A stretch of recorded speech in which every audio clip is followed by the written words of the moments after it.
ہر مسلمان پر واجب ہے کہ اعتقاد رکھے اللہ پاک نے رسول اللہ صلی اللہ علیہ وآلہ وسلم کو حوض کوثر عطا فرمایا ہے، جسے آپ صلی اللہ علیہ وسلم آخرت میں اپنے غلاموں کو سیراب کریں گے۔ اس بات پر ایمان رکھنا واجب ہے۔ جو شخص حوض کوثر اس کا انکار کرے وہ فاسق اور بدعتی ہے۔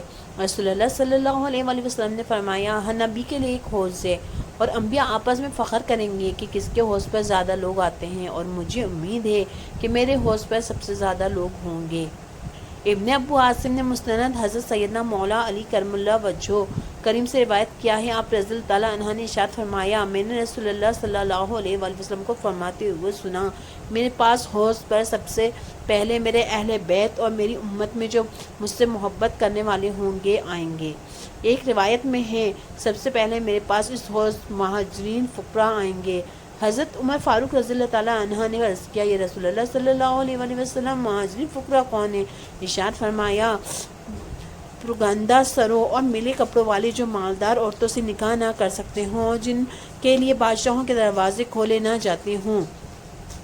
کن بد نصیبوں کو حوض کوثر سے دور کر دیا جائے گا۔ مسلم شریف کی حدیث پاک میں ہے، قیامت کے دن میری امت مجھ پر اس حوض کے پاس پیش کی جائے گی جس کے آنچوارے ستاروں کی تعداد برابر ہے۔ ان میں سے بعض لوگوں کو دور کر دیا جائے گا تو میں عرض کروں گا، اے میرے رب عز و جل، یہ میرے ساتھی ہیں، تو اللہ تعالیٰ ارشاد فرمائے گا، آپ صلی اللہ علیہ وسلم خود نہیں جانتے آپ کے بعد انہوں نے کیا نیا دین ایجاد کیا۔